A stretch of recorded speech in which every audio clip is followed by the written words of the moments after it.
नमस्कार, मैं डॉक्टर लक्ष्मी तिवारी, हिंदी विभाग इंटर प्रभाग मरवारी कॉलेज रांची। बच्चों, आज मैं इलेक्टिव हिंदी पढ़ाऊंगी।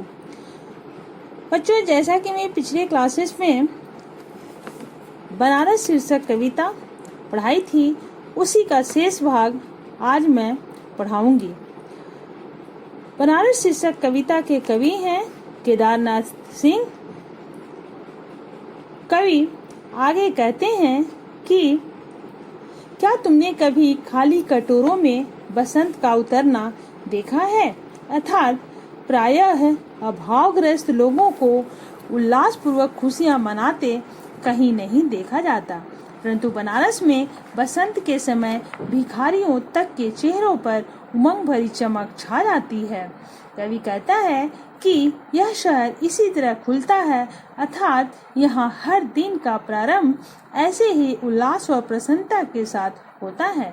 हर दिशा में प्रसन्न रहना बनारस का चरित्र है।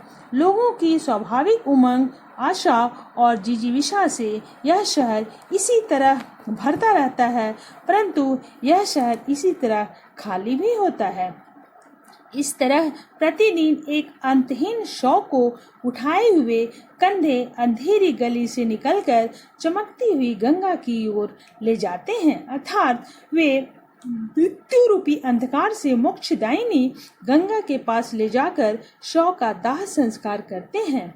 कहीं चेहरे पर खुशी की चमक तो कहीं दुख के मातम, कहीं सुख की अनुभूति तो कहीं दुख का एहसास, दोनों का मिला जुला रूप है बनारस।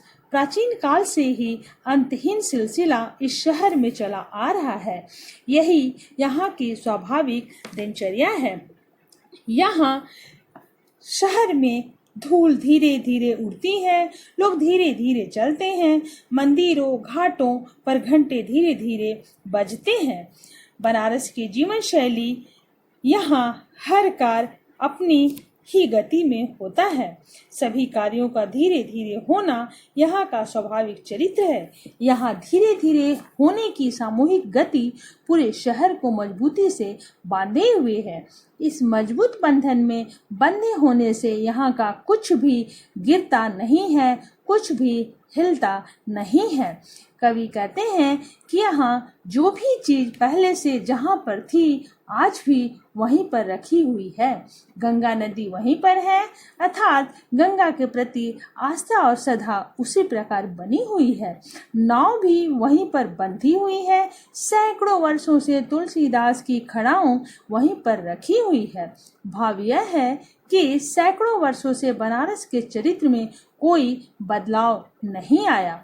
पुराने मूल्य, मान्यताएं, आस्था, श्रद्धा, विश्वास सब कुछ अभी भी बनारस में उसी प्रकार सुरक्षित है, बहुमूल्य है। धरोहर की तरह काशी की प्राचीन आध्यात्मिकता, भव्यता अब भी उसी प्रकार बनी हुई है। यहाँ सांध्य काल में बिना किसी सूचना के शहर में प्रवेश कर जाओ तो कभी आरती के प्रकाश में इसे अचानक देखो, उस समय तुम्हें इसकी बनावट आश्चर्यजनक दिखाई पड़ेगी। तुम्हें दिखाई देगा कि यह शहर आधा जल में है, आधा मंत्र में है, आधा फूल में है, अर्थात संध्या के समय मंदिरों घाटों पर आधा बनारस शहर जल, मंत्र और फूल से भगवान की आरती करते हुए श्रद्धा भक्ति से में सराबोर हुआ दिखता है। उसी समय घाटों पर चिता की अग्नि में जलते हुए शव भी दिख जाते हैं। इस प्रकार बनारस शहर आधा शव में नजर आता है, यह आधा नींद में डूबता हुआ दिखाई देता है, तो आधा शंख के नाद में जगा हुआ भी दिखता है। अर्थात शहर में कहीं नींद की बोझिलता रूपी अजागरूकता होती है, तो कहीं देर तक पूजा पाठ का जागरण। कवि कहता है कि अगर ध्यान से देखो तो यह आधा है और आधा नहीं है, अर्थात आधा बनारस प्राचीन संस्कृति के अनुरूप काशी का मिथकीय स्वरूप लिए है और आधा नहीं है, अर्थात यह इस शहर में जहाँ एक ओर काशी की प्राचीनता, आध्यात्मिकता, आस्था, श्रद्धा और भक्ति है, वहीं दूसरी ओर आधुनिकता का समावेश भी है। कवि कहता है कि बनारस में जो कुछ विद्यमान है वह बिना किसी खंभे के खड़ा है। यहाँ की प्राचीनता, आध्यात्मिक आस्था, श्रद्धा, विश्वास, भक्ति, सामूहिक गति आदि सब कुछ बिना किसी सहारे के अपने आप ही विरासत के रूप में जन जीवन में समाया हुआ है। इस प्रकार काशी का मिथकीय स्वरूप किसी सहारे के बिना ही उसी रूप में सुरक्षित है जो अस्तित्वमान नहीं है। उसे राख और रोशनी के ऊंचे ऊंचे खंभे, आग के खंभे और पानी के खंभे, धुएं के, सुगंध के और आदमी के उठे हुए हाथों के खंभे थामे हुए हैं। भाव यह है कि बनारस में एक ओर प्राचीन आध्यात्मिकता का दर्शन होता है तो दूसरी ओर आधुनिक जीवन शैली का भी।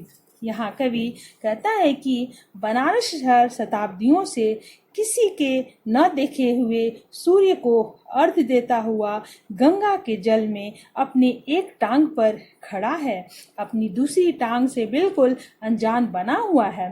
तात्पर्य यह है कि इस शहर में सदियों से सूर्य को एक अदृश्य शक्ति अर्थात पर ब्रह्मा का प्रतिरूप मानते हुए गंगा के जल में खड़े होकर उसके पवित्र जल को अर्घ्य के रूप में अर्पित करने की परंपरा चली आ रही है।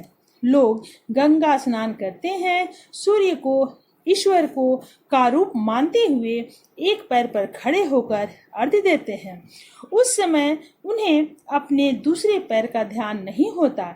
यहाँ कवि यह भाव प्रकट करता है कि बनारस का यह आध्यात्मिक स्वरूप सदियों से दृढ़ता पूर्वक उसी तरह स्थिर है।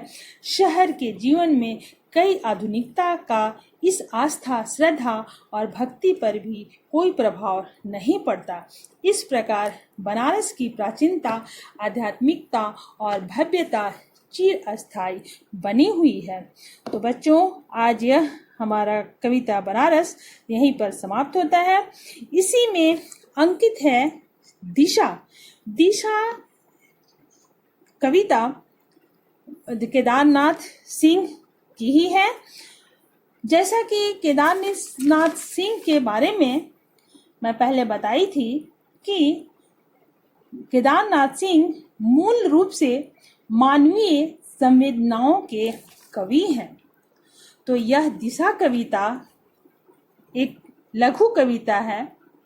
यह बाल मनोविज्ञान से ही संबंधित है। केदारनाथ सिंह इस दिशा कविता में बच्चे से पूछता है कि हिमालय किधर है। बालक का उत्तर बाल सुलभ है कि हिमालय उधर है जिधर उसकी पतंग भागी जा रही है। हर व्यक्ति का अपना यथार्थ होता है। यहाँ बच्चे यथार्थ को अपने ढंग से देखते हैं। कवि को यह बाल सुलभ संज्ञान मोह लेता है। कविता लघु आकार की है और यह कहती है कि हम बच्चों से कुछ न कुछ सीखते हैं। कविता की भाषा सहज और सपाट है। कवि कहता है कि एक बच्चा स्कूल के बाहर पतंग उड़ा रहा था। उससे मैंने पूछा कि हिमालय किधर है। जिधर उस बच्चे की पतंग भागी जा रही थी उधर की ओर इशारा करते हुए उसने कहा, उधर उधर।